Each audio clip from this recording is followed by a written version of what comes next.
Bible గ్రంథంలో ప్రియులారా ఈ కీర్తన అండ్ ఈ మొదటి కీర్తన అండ్ ఎవరు రాశారో చెప్పలేదు. కానీ చాలామంది ఏమంటారంటే దావీదే రాసి ఉండొచ్చు, ఇంచదంటే అంత క్రమమైన భక్తి ఆయన జీవితంలోనే మనం చూడగలుగుతాం. కాబట్టి ఈ క్రమమైన భక్తి ఏమండి చేయడానికి ఇందులో చాలా అమూల్యమైన మూడు విషయాలు ఉన్నాయి. అండ్ ఈ కీర్తనలో 3 సందర్భాలు ఉంటాయి. 6 వచనాలు ఉన్నాయి, 3 సందర్భాలు ఉన్నాయి. వచనాలు 6 ఇచ్చాడు కానీ సందర్భాలు 3 సందర్భాలు ఇచ్చాడు. ఈ 3 సందర్భాలు చాలా ప్రాముఖ్యమైనటువంటి విషయాలు అన్నమాట. ఈ 3 ఎలాంటివంటే, ఒక మనిషికి దేహం ఉండి ప్రాణం లేకపోతే అండ్ దేహము ప్రాణము రెండూ ఉండి ఆ దేహం పని చేయకపోతే ఎంత వ్యర్థమో, ఇందులో ఉన్న 3 విషయాలు ఏ ఒక్క విషయం అర్థం కాకపోయినా కూడా భక్తి జీవితం కూడా వ్యర్థమైపోతుంది. అందుగురించే దీన్ని ఒక వచనం చొప్పున మీకు చెప్తే అర్థం కాదు అని ఇది ఒక పనిలా పెట్టుకున్నాను. ఈరోజు ఈ కీర్తన వివరించడం ఒక పనిలా పెట్టుకున్నాను అన్నమాట నేను. అండ్ రైట్, మనం విందాం చక్కగా. చాలా అమూల్యమైనటువంటి మాట. దానికి ముందుగా నేను మీకు ఒక 2 వచనాలు చదివించాలనుకుంటున్నాను. ఏంటి 2 వచనాలు అంటే, మత్తయి సువార్త 26వ అధ్యాయము, మత్తయి సువార్త 26:69. 26:69 ఒకరు తీయండి. మరొకరు ఆదికాండము 19 అధ్యాయము 1వ వచనము 14వ వచనము మరొకరు చదవండి. ఒకరేమో మత్తయి సువార్త 26:69 చదవండి. ఒకరు ఏమంటుంది ఆమె? నీవును గలిలయులకు యేసుతో కూడా, చూడండి, పేతురు వెలుపుట ముంగిట కూర్చుని ఉండగా చిన్నది అతని వద్దకు వచ్చి, నీవును గలిలయుడగు యేసుతో కూడా ఉంటివి కదా. అందుకతడు, నేను ఉండలేదు. ప్రియులారా, మరో మాట చూడండి. ఆదికాండం ఆపేదని అనుకుంటున్నారు కానీ ఆదికాండంలోంచే ఇవన్నీ కూడా మనకు విషయాలన్నీ వస్తాయి. 19వ అధ్యాయం 1వ వచనం. ఆ సాయంకాలం మందు ఆ 2 దేవదూతలు సొదొమ చేరినప్పటికీ లోతు సొదొమ గవని వద్ద కూర్చుని ఉండెను. 14వ వచనం చదవండి. ఇప్పుడు లోతు బయటకు వెళ్ళిన తన కుమారుని పెండ్లాడనై తన అల్లులతో మాట్లాడి, ఈ చోటును విడిచిపెట్టి రండి, యెహోవా ఈ పట్టణమును నాశనం చేయబోను. అయితే అతడు తన అల్లుళ్ళ దృష్టికి ఎగతాళి చేయు వాని వలె నుండెను. ప్రియులారా, ఇక్కడ 2 వచనాలు ఉన్నాయి. వీళ్ళిద్దరూ కూడా, ఒక ఆయనకేమో పేతురు ఎవరో తెలియదు, ఒక ఆయనకి లోతు ఎవరో బాగా తెలుసు. ఆ తెలిసిన ఆయన లోతు గారిని ఏమన్నాడంటే నీతిమంతుడైన లోతు అన్నాడు. ఏమన్నాడు? అప్పటికి లోతు గారికి పేతురు ఎవరో అప్పుడు ఇంకా ఈ భూమి మీదకి రాలేదు పేతురు గారు కదా. కాబట్టి ఒక ఆయనకి లోతు గారు ఎవరో తెలుసు. తెలిసిన ఆయన ఏమన్నాడంటే లోతు గురించి నీతిమంతుడైన లోతు. ఏమండి ప్రియులారా, ఈ యొక్క విషయం ఎలాగుంటుంది అంటే, మనకి మంచి వాక్యం మన దగ్గర ఉండొచ్చు, వినే సమయం కూడా దేవుడు మనకి ఇచ్చి ఉండొచ్చు. అనుసరించేటువంటి మనసు కూడా మనకు ఉంటే ఉండుగాక, కానీ వాటిని అనుసరించలేనట్టుగా బ్రతికే బ్రతుకు కనుక మన దగ్గర ఉంటే ఏమండి, అంటే కడవడి పాలులో ఎంత ఉప్పు కన్నా వేయాలి? చిటికెడు, ఒక్క 2 ఉప్పు కళ్ళు వేసామంటే కడవడి పాలు ఏమైపోతాయి? భక్తి కూడా అంతే అండి. భక్తిలో ఒక 100 సంవత్సరాలు నువ్వు భక్తి చేసి ఒక్క దినములో ఆ 100 సంవత్సరాల భక్తిని కూడా ఏం చేయొచ్చు అంటే పాపముగా మార్చేయచ్చు. అండ్ అంటే అది నిర్వీర్యం చేసేయచ్చు. అండ్ పెద్ద అడవిని కాల్చడానికి ఏమండి ఒక్క అగ్గిపుల్ల సరిపోద్దా, లేకపోతే అడవంతా అగ్గిపుల్ల తీసుకురావాలా? ఏమండి అడవిని అంతా కాల్చేయడానికి ఎన్ని అగ్గిపుల్ల కావాలి? ఒక్క అగ్గిపుల్ల సరిపోతా. అలాగే ఎంత అగ్గినైనా అండ్ ఆర్పగలిగేది నీరే కదా, అది ఎంత అగ్ని అయినా. కాబట్టి పాపానికి ఉన్న బలము చాలా ఉన్నతమైనది అని చెప్పాలి. పాపానికి ఉన్న శక్తి అలాంటిది. ముసలికి నీటిలో బలం, పాపానికి లోకంలో బలం. దేవుని స్తోత్రం చెప్పండి.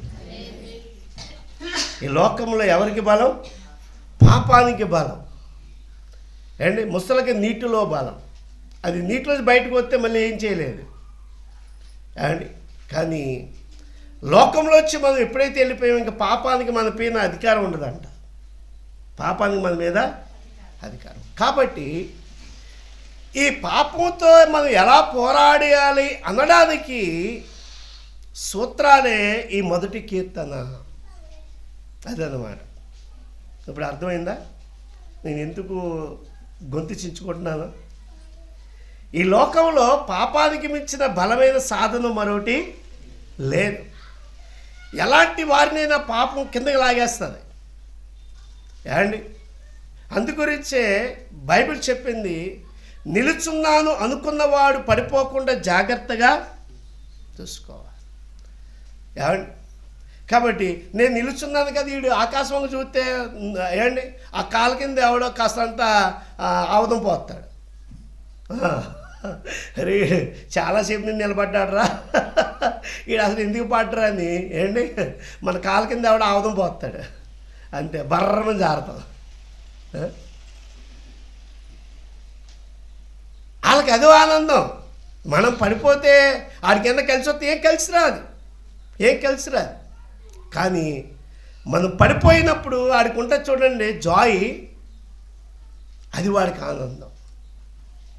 మనం పడిపోయినప్పుడు మనం ఏడ్చేటప్పుడు మనల్ని చూసి నవ్వేవాళ్ళు ఈ లోకంలో చాలామంది ఉన్నారు. అందుకని దీన్ని వాళ్ళు ఏమన్నారంటే అపహాసకులు. ఎవరు వారు? అపహాసకులు. కాబట్టి ఈ లోకము భక్తుడిని ఎప్పుడు అపహాసం చేద్దామని లోకమంతా కూడా తీవ్రమైనటువంటి ఆలోచనతో ఎదురు చూస్తూ ఉంది.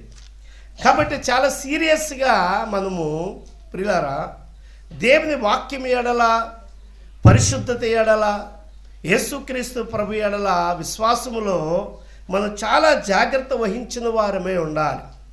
కాబట్టి నేను ఇందులో 3 పదాలు చెప్తానన్నాను కదా. మొదటి పదం ఏమిటి అంటే భక్తికి సూత్రం. అలాగే భక్తి అంటే ఏంటో మనకు తెలియాలంటే ముందు భక్తిలో ఉన్న సూత్రాలు మనకి తెలియాలి. ఏంటి? నేను భక్తుడిగా ఉండాలంటే నాకు ఉండవలసిన సూత్రాలు 3. ఏంటి? దుష్టుల ఆలోచన చొప్పున నడువక, నిలువక, కూర్చుండక. ఎక్కడ నడవకూడదు? దుష్టుల ఆలోచన చొప్పున నడవకూడదు, పాపుల మార్గములో నిలవకూడదు, అపహాసకులు కూర్చుండే చోట కూర్చోకూడదు. అండ్ ఇందా మనం చదివినటువంటి లోతు జీవితంలో మనం చూస్తే పాపుల మార్గంలో నడిచాడు, అపహాసకులు కూర్చుండే చోట కూర్చున్నాడు కాబట్టి అల్లులు ఏం చేస్తున్నారు? ఇప్పుడు ఆయన్ని అపహాసము చేస్తున్నారు. అంతే. అండ్ ఈ రోజున నేను భక్తి చేయాలి అనుకుంటే నేను తీసుకోవాల్సిన తీర్మానాలు ఇక్కడ 3 ఉన్నాయి. ఈ 3 చాలా ఇంపార్టెంట్ అన్నమాట. నువ్వు చర్చికి వచ్చినా రాకపోయినా, భక్తి చేసినా చేయకపోయినా, ఈ సూత్రాలు కనుక నీలో ఉంటే భక్తి నువ్వు చేయవసరం లేదు. భక్తికి దానికి అదే నడుస్తుంది. దేవుని స్తోత్రం కలుగును గాక. భక్తి మనం చేయకూడదండి ఎప్పుడు. అని ప్రభువే మనతో భక్తి చేయించాలి. పరిశుద్ధాత్మ దేవుడే ఆ భక్తిలో మనల్ని నడిపించాలి. ఏంటి? పరిశుద్ధాత్మ దేవుని భక్తి క్రియలు మన ద్వారా జరిగించాలి. మనం భక్తి చేయాలనుకుంటే పేతులా చేస్తాం, లేకపోతే మనం భక్తి చేయాలనుకుంటే లోతులా చేస్తాం. ఏమండి? అంతేకాని దేవుడి కనుక మనం భక్తి చేయిస్తే ఏమండి యేసు ప్రభులా చేస్తాం. దేవుని స్తోత్రం కలుగును కాదు. కారణం ఏంటంటే యేసు ప్రభు ఈ లోకానికి వచ్చినప్పుడు ఏం చేయాలన్నా ఎవరిని అడిగేవాడు? తండ్రిని అడిగేవాడు. తండ్రి నేను వెళ్ళమంటావా? తండ్రి చేయమంటావా అని తండ్రిని అడిగి మృతులను పైకి లేపాడు. తండ్రిని అడిగి స్వస్థపరిచాడు. తండ్రిని అడిగి స్వార్థ ప్రకటించాడు. తండ్రిని అడిగి ప్రయాణాన్ని చేశాడు. ఆయన చేయించాడు. తండ్రి తన కుమారుని ద్వారా అందుగురించే ఇతడు నా ప్రియ కుమారుడు, ఇతని యందు నేను, అది ఆయన కోసమే కాదు మన కోసం కూడా ఆయన చెప్పగలిగినటువంటి దేవుడు. కాబట్టి అలా చెప్పలేకపోతున్నాడు అంటే దానికి కారణాలు ఏంటంటే ఈ మొదటి వచనం అన్నమాట. ఏంటంటే మనము ఎవరి ఆలోచనతో నడవగలుగుతూ ఉన్నాం? నిన్ను నడిపించే ఆలోచన ఎవరిది? అండర్లైన్ చేయండి. నిన్ను నడిపించే ఆలోచన ఎవరిది? ఫస్ట్ క్వశ్చన్ ఏంటి? భక్తికి సూత్రాలు అన్నమాట ఇవి. 2, నేను నిలిచే స్థలము ఎక్కడా? నేను నిలిచే స్థలము ఎక్కడ?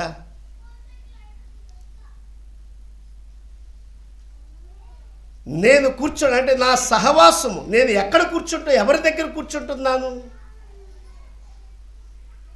అంటే నా ఆలోచన ఎవరిది? ఎవరు నన్ను ప్రభావితం చేస్తున్నారు? పాపమా? లోకమా? పరిశుద్ధ గ్రంథమా? పరిశుద్ధ గ్రంథం నన్ను ప్రభావితం చేస్తుందా? లోకం నన్ను ప్రభావితం చేస్తుందా? ప్రభు యొక్క రాజ్యము నన్ను ప్రభావితునిగా మారుస్తుందా? ఈ లోక సంబంధ రాజ్యము నన్ను ప్రభావితుడిగా నడిపిస్తుందా అనే ఆలోచన లేకపోతే ప్రియులారా మనం ఈ సూత్రాలు మీరిపోతాం, సూత్రాలను దాటేస్తాం అన్నమాట. కాబట్టి ఈ 3 సూత్రాలు మన జీవితంలో ఉండాలి. అవి చాలా భక్తికి చాలా ప్రాముఖ్యమైనవి అన్నమాట.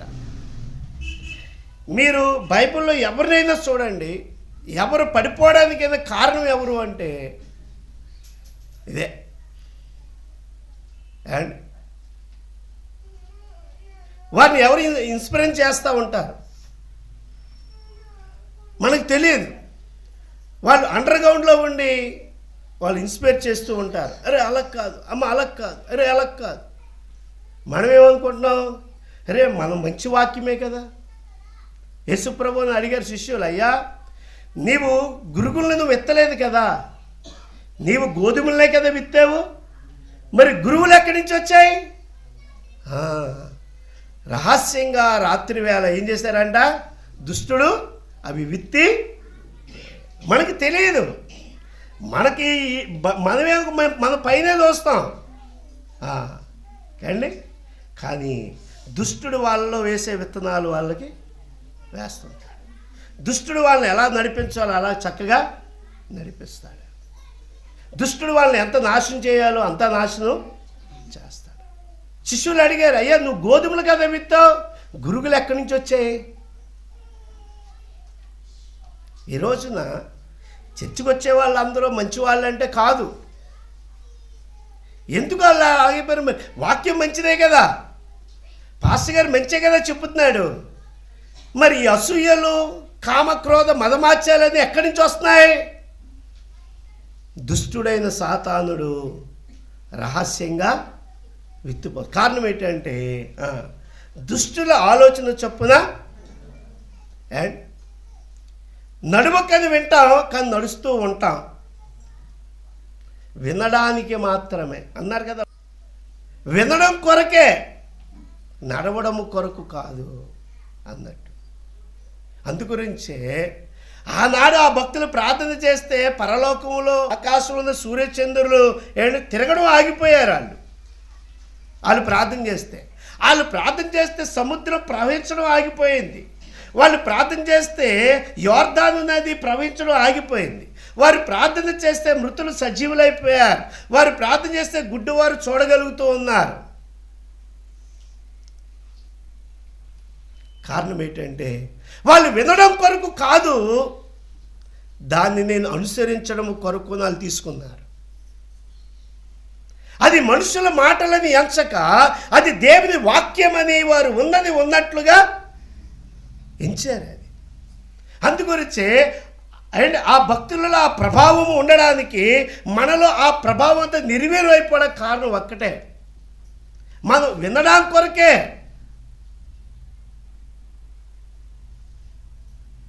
కానీ అనుసరించేదంతా దుష్టుని యొక్క ఆలోచన, నడిచేదంతా అదే. అందుకని నడువక, నిలువక, కూర్చుండక, నడువక, నిలువక, కూర్చుండక, మూడింటిని కొట్టుకోవాలి ప్రతిరోజు. ఇది ఎవ్రీడే ప్రాసెస్. ఈ ప్రాసెస్ కేవలం ఆదివారం రోజున కాదు, ఎవ్రీడే. అండ్ నన్ను ఎవరు ఇన్స్పైర్ చేస్తూ ఉన్నారు? ఎవరి థాట్స్ నన్ను ఇన్స్పైర్ చేస్తూ ఉన్నాయి? అండ్ దేవుడా, దేవుని వాక్యమా, లేకపోతే లోక సంబంధమైన విషయాల, లోక సంబంధమైన ఆలోచనల, లోక సంబంధమైన వ్యక్తుల, ఎవరు నన్ను నడిపించగలిగేది అనేది ఆలోచించకుండా కనుక మనం నడిచేసి పరుగులెట్టేస్తూ ఉంటే ఏమండి, తీరా అక్కడ దాకా వెళ్ళిపోయాక ఏమండి వచ్చే ఏంటి అనుకోకుండా టైం అయిపోయింది, క్లోజ్ అయిపోయింది, వెళ్ళిపోయాం, బర్రమని వెళ్ళిపోయాం. లోకంలో ఖాళీ లేదు, ఎక్కడ ఖాళీ లేదు. ఏమండి చాలా ఫాస్ట్గా జీవితం ముగించేసాం, బర్రమని అక్కడికి వెళ్ళిపోయాక తీరా ప్రభువా పోలేరు బాబు, ప్రభు దగ్గరికి వస్తున్నారా బాబు అనుకునేటప్పటికి ఆయన అసలు మనం ఎవడో తెలియదు అన్నట్టు మన మొహం చూస్తున్నాడు ఆయన. అదేంటి, ప్రభు కోసం నేను భూమి మీద ఎన్ని చేశాను, ఎన్ని ఆలోచనలు, ఎంత సమర్పణ, ఎంత త్యాగం, ఎంత ప్రయాస అని అనుకున్నప్పుడు ప్రియులారా ఆయన అంటాడు, ఎవరినాదా నువ్వు ఎక్కడికి వచ్చావు, ఎవరు కాలే? అదేంటి ప్రభువా, నేను నీకు తెలీదా? ఎవరినాదా నువ్వు నాకు ఎలా తెలుస్తావు?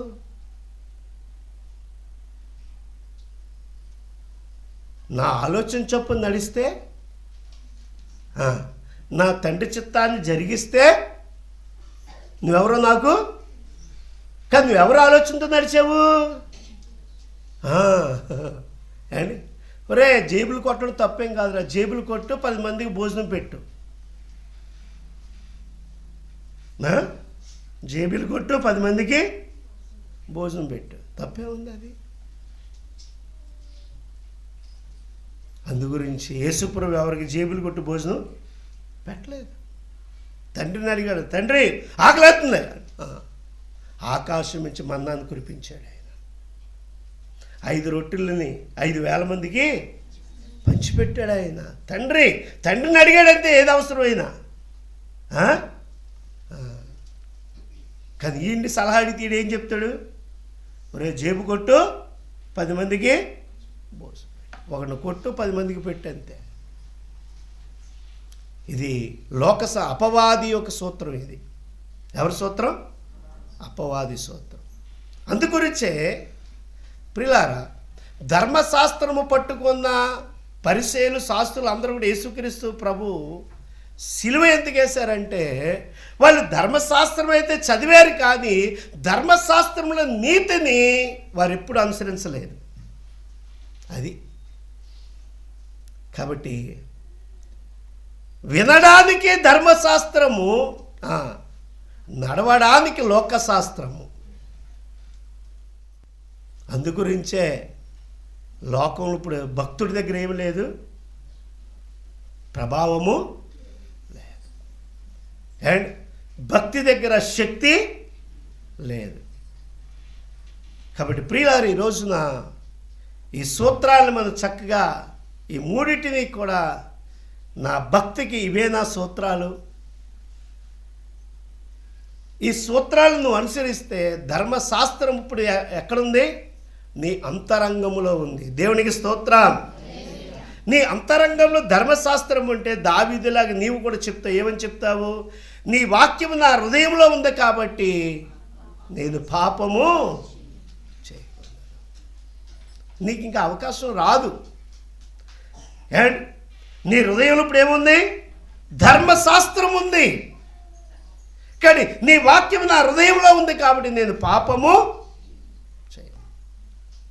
ఎంత అద్భుతమైనటువంటి తలంపులు చూడండి. కాబట్టి ప్రియులారా, ఇది మొదటి మాట. కాబట్టి ఈ మొదటి మాటలో ప్రియులారా చాలా అద్భుతమైనటువంటి మాట ఏమిటి అంటే, ఇందులోని చూడండి, దీన్ని మనం ఎలాగా ఒక విషయాన్ని మనం గ్రహించాలి ఇందులోంచి అంటే, నూతన నిబంధనలో యోహాను సువార్త చూడండి 8వ అధ్యాయంలో 8వ అధ్యాయము 8:12 చదవండి ఒకసారి. యోహాను 8:12.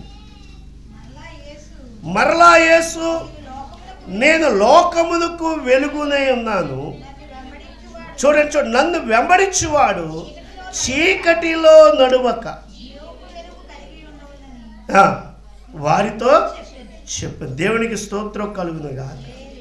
చూడండి, నేను యేసుక్రీస్తు ప్రభు నమ్ముకున్నానంటే ఇప్పుడు నువ్వు ఎక్కడ నడవకూడదు?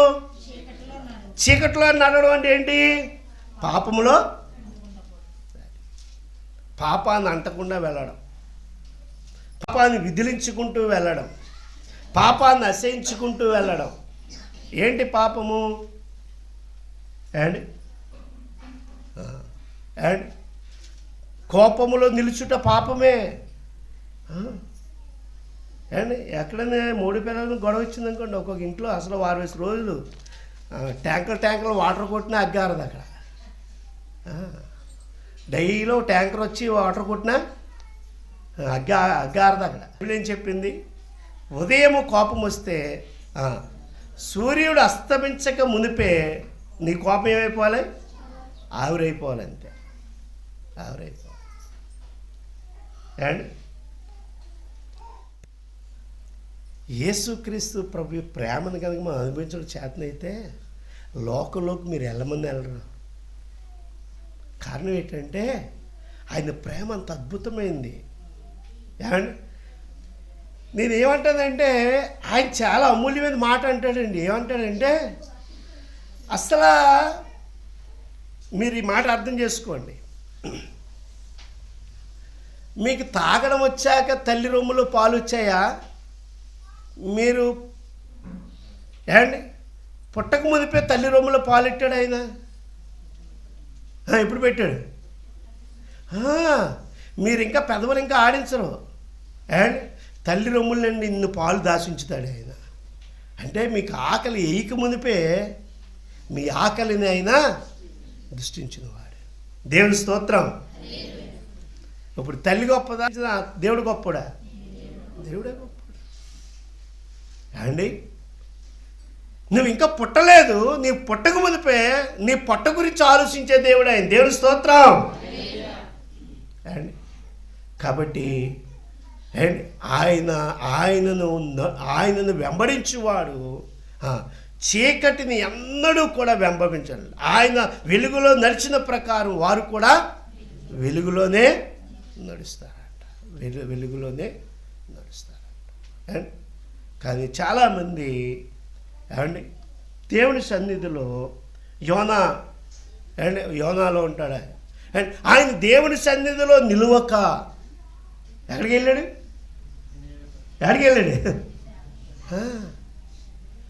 ఏమండి మళ్ళట్టుడే ఒరే తూర్పుకి వెళ్ళరండి పరమటికి వెళ్తా అంటాడు. ఒరే సువార్త చెప్పరండి నేను గొడవకి వెళ్తానండి అంటాడు. ఏం చేస్తాడు? ఒరే సువార్త చెప్పడానికి వెళ్ళరా అంటే సువార్త చెప్పడానికి వెళ్ళడంట. ఎక్కడికి వెళ్ళిపోయాడు? నినేవేకి వెళ్ళరా అంటే తర్షీషుకి పరిగెట్టాడు. మాట అందుకనే ఒక ఆయన యోనా ఇది నీకు తగునా చెప్పుకోండి ఎవరు కాలే నాయన ఇది నాకు తగునా ఇలాగే ఉండాలా? ఇదేనా నువ్వు అనుకున్న బతుకు? కాబట్టి ప్రియులారా, ఎవరు మనల్ని దుష్టుని యొక్క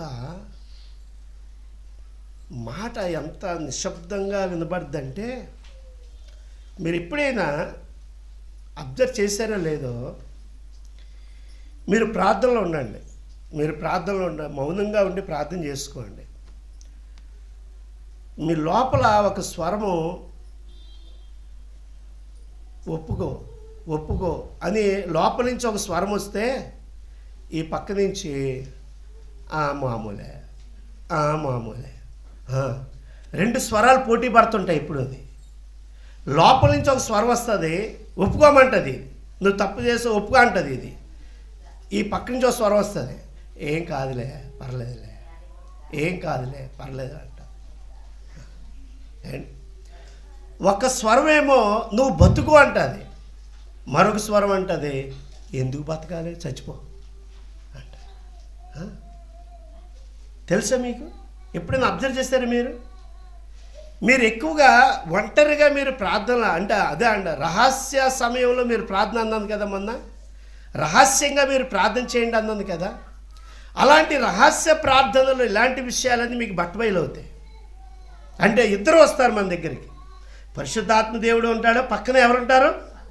అపవాది కూడా పక్కనే. వీళ్ళిద్దరు మనతో ఎప్పుడు ట్రావెల్ చేస్తుంటారు. వీళ్ళిద్దరు స్వరాలు మనకి ఎప్పుడు కూడా వినబడుతూనే ఉంటాయి. అది మనం చక్కగా అర్థం చేసుకోవాలి. అందు గురించి ఇప్పుడు చీకటిలో నడవడు అంటే నడవకుండా ఎలా ఉంటాడు? భూమి మీద ఉన్నాం, ఒక పుసుకుని ఒక అబద్ధం ఆడతాం, పుసుకుని ఏదో డోకరా ఏమా నువ్వు చీరలేపరి చేస్తున్నాడు, అయ్యో తెలియదండి 4 కోట్లు ఎట్టానండి, 4 లైఫ్ ఇచ్చానండి. మీరు ఇచ్చే ₹1,00,000 4 కోట్లు ఎట్టావా? ఒక్క కూడా ఆడు కదా, మరి అడిగితే బాగుండు అసలు. మరి మా ఏరమ్మ ₹1,00,000 ఇచ్చేసింది, 5 స్టార్ హోటల్ పెట్టిందండి అందంట.